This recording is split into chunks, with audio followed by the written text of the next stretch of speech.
بەڕێز عومەر غول شرۆڤەکاری سیاسی لە ڕامەڵڵاوە لەگەڵماندایە. بەڕێز عومەر سڵاوتان لێبێ، تۆم کاتتان باش. ئایا بەو شێوەیە دۆخی مرۆیی لە غەزە خراپە کە دەوترێت ڕۆژانە 2 کەس ئەمرن بەهۆی برسێتیەوە؟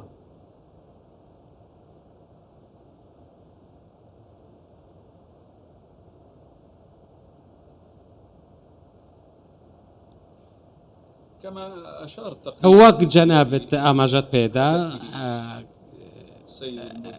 کە بەڕێز بەرە چەند سانیەک ئاماژەت پێدا ڕوون بۆتەوە کە ئەمڕۆ لە 401 ڕۆژداین لە ڕوبەڕووی کارەساتێکی زۆر گەورە دەبینەوە، ڕوبەڕووی جینوسایدێکی گەورە دەبینەوە. قۆدس هەروەها لە غەزە و لە هەموو شوێنێک لە جەلیل لە چەندین ناوچەی دیکە نەقەب شارەکانی دیکە هەڵبەتە ئەمە جەنگی کۆمەڵکوژی و جینۆسایدە بۆ سەر غەزە بەردەوام دەکرێت وەک تێبینیش دەکەن لە دیمەنەکانیشدا دەبینن و لەو وێنانەش کە خۆتان ئێستا لە بەردەمتاندایە دەبینن کە ئەمە شتێکی شێتانەیە، ئەمە شتێکی ناویژدانی و نالۆژیکیە کە ئەم کۆمەڵکوژیە بەرامبەر گەلێکی ئستەمدیدە دەکرێت وەک چاودێرانیش لە ناو دۆخەکەدان. ئەوە لە بەدرێژایی مێژوو لە جەنگی دووەمی جیهانیش ئەم دیمەنانە تۆمار نەکراون کە ئەوەی لە غەزە ڕوودەدات. بەڵێ کە ئێستا ئێمە ئەگەر بەراوردێک لەگەڵ بگەلانی دیکە بکەین کە 2 ملیۆن لە پارچەیەکی بچووک ڕوبەرێکی بچووکی وەک غەزە دەژین لە ماوەی چەند زیاتر لە ساڵێکە ئەو شوێن و ئەو شوێنی پێدەکرێت هەر 2 ڕۆژ لە شوێنێکن هەر 10 ڕۆژ لە شوێنێکن و لە ڕوو جوگرافیەوە سەرژمێریەکەی گەلێک زۆرە و بەڵێ. بەڕێز عومەر، ئێستا کە دۆخی مرۆیی غەزە بەم شێوەیە خراپە، هۆکارەکەی نەگەیشتنی هاوکاری مرۆییە یان هۆکارەکەی کەمی هاوکاری مرۆییە؟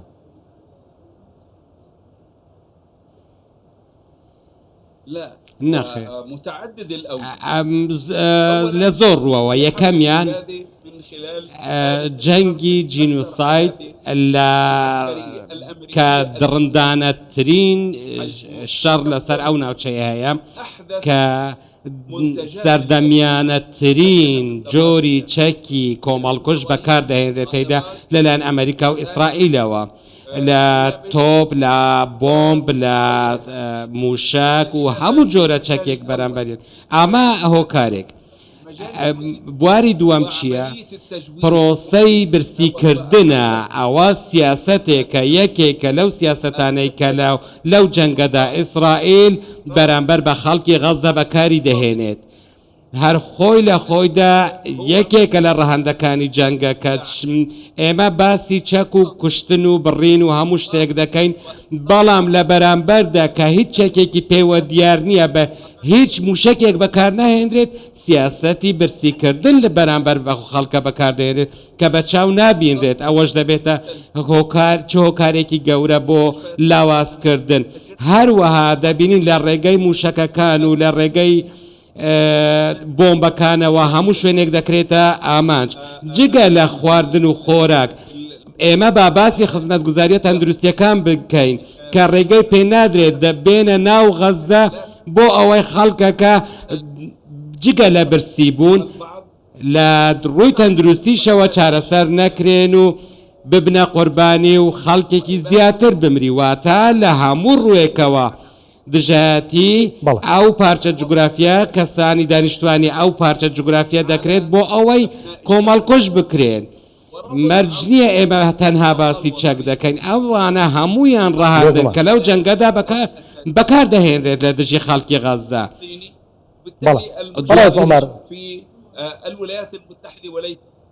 بەڕێز عومەر، ئێستا کە حەماس خەڵکی غەزەی تووشم دۆخەنە هەموارە کردووە بەهۆی ئەو پەلامارەی ئیسرائیل کە دای لە 7 ئۆکتۆبەر، تا ئیسرائیل وەڵامی دایە و ئیسرائیلەوەی کە ئێستای بینین و هیچ بەرامبەری ناکرێت و هیچ وڵاتێک ناتوانێت ڕای بگرێت لەو هێرشەی کە کردوێتی. ئێستا بۆ حەماس نایەتە پێشەوە ئاگر بەستێکی ئەگەر کاتیش بێ ڕای بگەێنێت نانی کەم دۆخەکە هێندەکەی وەرە بکاتەوە لەبەر خەڵکەکەی خۆی.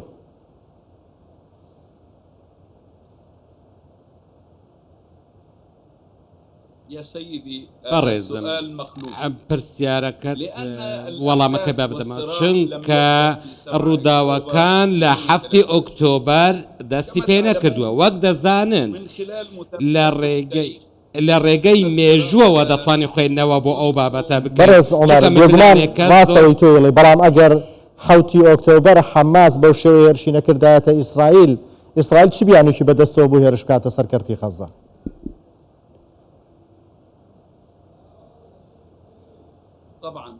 هەڵبەتە ئیسرائیل لە ڕێگەی ئەگەر خۆتان ئێمەش لە ڕێگەی خۆمانەوە ئەگەر سەرێکی مێژوو بکەین دەبینین کە ئیسرائیل لە ڕێگەی چەتەکانیەوە هەمیشە لە هەموو ناوچەکانی فەڵەستین تاوان ئەنجام دەدات و زۆرترین و سەختترین دەسەڵات بەرامبەر بە خەڵکی غەزە بەکاردەهێنێ بەرامبەر بە فەڵەستینیەکان بە شێوەیەکی گشتی. ئەگەر ئێمە ئاوڕێک لە مێژوو بدەینەوە هەموو شتێک تۆمار کراون و وەک خۆی بە بەڵگەوە دەزانین ئەو چی کردووە بە درێژایی ئەو هەموو ساڵانە چەندین جەنگ تا ئێستا چەندین شتی بچووک بوونەتە پاساوێکی گەورە بەدەست ئیسرائیلەوە بۆ ئەوەی خەڵکێکی زیاتر کۆمەڵکوژ بکات. هەروەها جەنگەکانی ڕابردووشمان بەبیر دێتەوە ئەوانەی بەبیریشمان نایێتەوە لە لاپەڕەکانی مێژوودا تۆمار کراون. بۆیە ئەوە سیاسەتی ئیسرائیلە کە بەرامبەر بە خەڵکی فەڵەستین بەکاری دەهێنێت بۆ ئەوەی دەست بەسەر تەواوی خاکی فەڵەستیندا بگرێت.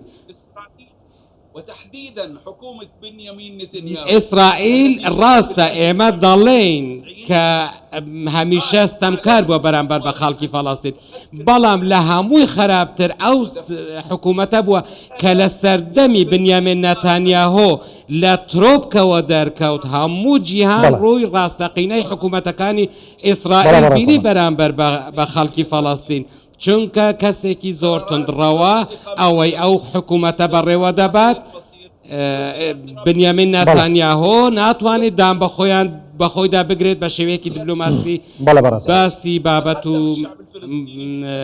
پرسەکانی لەگەڵ غەزە بکات. بەڵێ بەڕێز عومەرغوڵ بەڕێز عومەرغوڵ شۆڤەکاری سیاسی لە ڕامەڵەوە لەگەڵماندا بووین زۆر سوپاس بۆیەوە.